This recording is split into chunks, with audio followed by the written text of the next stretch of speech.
Hi guys, I'm Danny, and I started the Sunday gym because I've noticed lately that people tend to go to colleges and universities without actually knowing why they're there. Afterwards, starting jobs that are unfulfilling. So I'm interviewing different professionals to see what they have to say and to share their experience and knowledge with you. I hope you enjoy it.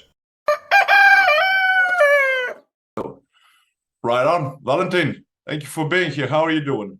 Thank you very much for having me here. I'm good. All is good. I've just finished my working day, so prepared for this meeting. Hope it will bring some value. I'm pretty sure it will be, and happy Friday because the recording is on Friday. I'm pretty sure it was a very productive week. The It will. podcast will be focused on three main questions. What do you do for a living? How did you get there? And how did you knew that this was the way to go? So tell us what you do for a living. Thank you for asking. Okay, so first of all, now I'm leading a team of customer success managers for Oracle. So we are working very close to our SaaS customers and ensuring they get the most out of their products. That is why what I do for a living. It was it was quite a long journey. So I have 14, 15 years of experience. Most of them have been close to IT companies, so mainly Oracle for, let's say, in two periods of time. And the other big one was IBM. Right on. And you do have a very, very impressive resume. This is why I wanted you so badly on the network. And the second question is, how did you get there? It was like you 15 years ago, you were walking on the street and you were like, let me be an Oracle and IBM expert, or did something else happen? No, absolutely not. It was quite an interesting journey, and to be honest, I'm one because I've seen some of your videos from previous attendees, and I'm one of those who studied something very different to what I'm doing now, and I see this is happening more and more. So I've studied law here in Bucharest, in Romania. Impressive. Uh, Thank you. And but then I've started working even from my college years. I've started working in sales, and those were my first experiences. And I've loved it so much that I spent 4 or 5 years after finishing my law studies in sales. Then, after understanding a bit the sales environment, I wanted somehow to go in the back end. So I've moved to reporting functions, then business analysis, business operations, pricing. So I've went through a lot of jobs, and I think the main line of my career is curiosity. I was curious enough to move from one job to another, and humble enough to know that I know so few things, and I need to improve my knowledge day in day out. Couldn't agree more. And it's pretty good to have this humbleness because it has always been like that, but lately even more. You just see how dynamic the world is, how much new information is popping out every day, every minute. So truly, this is why I don't really like to use the word expert because honestly, it's so dynamic, and you work in Oracle, so you know better than me. Uh, the moment something pops out, there's already a couple of ideas how to improve it and how to do it. And I'm Uh, always giving this example. We were supposed to create a guidelines how to work on a specific program. It was on a web page how to do the online payment, and because things are always constantly changing, and we were supposed to keep those up to date, and there are like small changes but like every week, and a year later basically had nothing to do with the way it was supposed to be working, so I had to start from scratch. So Absolutely. this attitude of yours, just to be aware that you don't really know much about, that's pretty useful. Absolutely. Absolutely, and always staying curious. So one of the things I brought into my team now is the curiosity, and because we all live in that the concept of VUCA world, so it's always changing. You can always find something new, and embracing all this. It might be understood like a chaos, but in fact, it's a very fast-moving world. And embracing this environment and bringing the curiosity to understand things, to put them in perspective, to have something good of everything that looks chaotic. This is one of my main areas where I do thrive in. Couldn't agree more. I actually had a similar talk with a colleague of mine recently. They gave me kind of this argument: "Will curiosity kill the cat?" And the proper answer to this is, yeah, but satisfaction brought it back. Because yes, sometimes you make a mistake, but you wouldn't be the same person if you didn't make that error in your life. I shouldn't even said mistake, because it's just an error. You took a wrong decision due to lack of knowledge. We have all been there. So, but Yeah, yeah, because of absolutely. that experience, you're basically the man you are today, which is like not Absolutely. To add to that, if I may, yeah. uh, preparing for this discussion, I was thinking that somehow I am grateful to be the sum of my mistakes, and all that's let's say the not very positive side of it, but in fact it is. On the other hand, I'm the sum of trust that people put in me. So the fact that I was able to create trust relationship and have my colleagues believe in me, work with me, my team now, and also people that have mentored me during all these years, nurturing those relationship. Those I think were the things that really were the catalyst of my career. Couldn't agree more. I think this is actually applicable for all of us. My third question is, how did you knew that this was the way to go? And you're going to be a very interesting example about this. And the reason I'm asking this question, and it's interesting because so far I've made a couple of interviews here and there. I've never actually had the same answer. So this is why I love this question so much. And the question, how did you knew this was the way to go? I'm asking is because I'm pretty sure you've noticed too, and obviously, people tend to go to colleges and universities. I often get this as feedback. Are you up against colleges and academia? No, I'm not.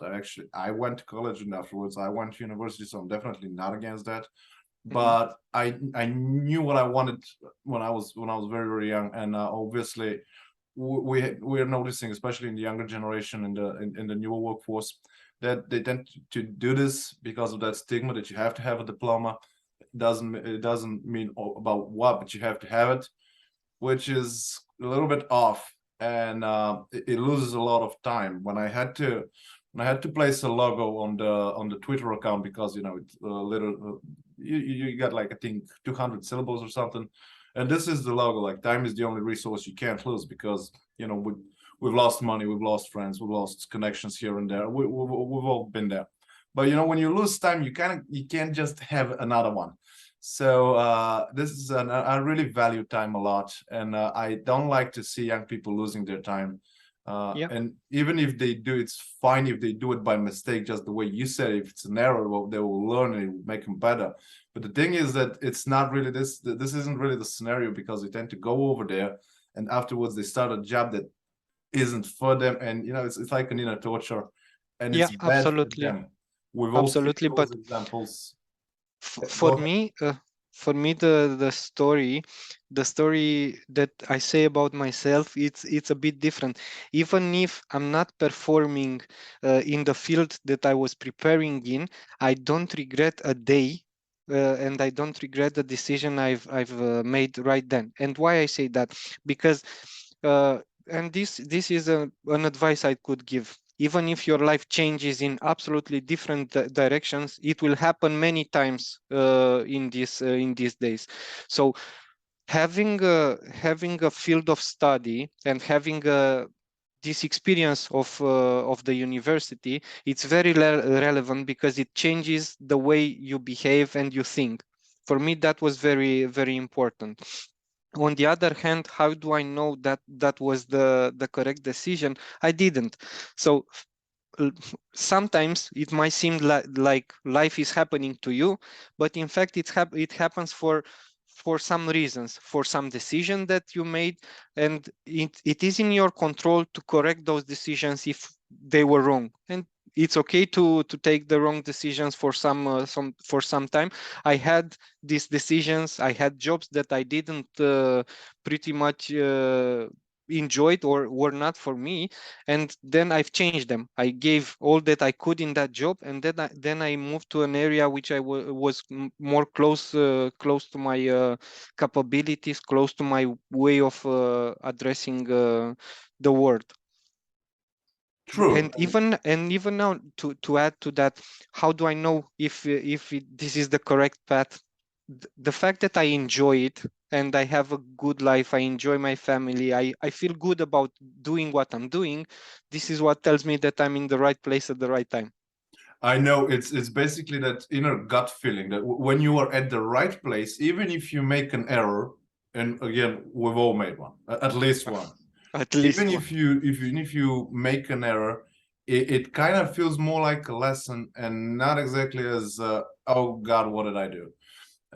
So this particular that feel good, it's I don't even think that feel good was something I should use, but more like a gut feeling. Like you Mm-hmm. know when you put a pair of old gloves in your wardrobe and winter is coming and you put them on, and this is that feeling, at least for me that I have, because if it's just right for you, even if you work overtime, even if things don't work at some point, it's just right for you, and you kind of observe it as just the next challenge.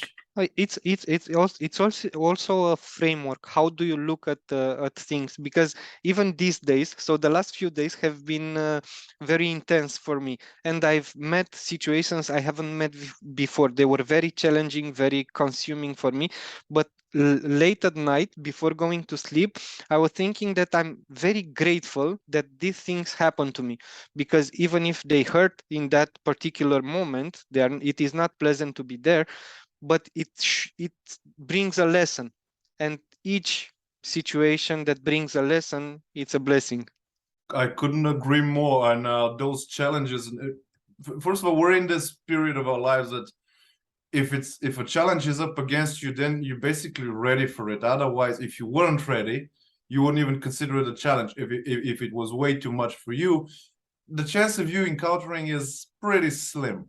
And I really enjoy those kind of challenges in the workforce, because if you don't have them, you will never grow.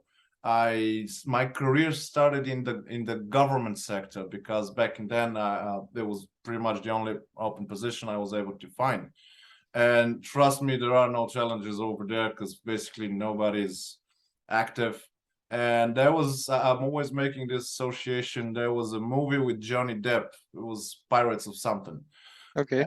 And there was like pirate ship, and the sailors were like part of the ship. So they were like the furniture. So this was my association with the government employees over there. And Abs- but definitely without a challenge, things will be rather messily.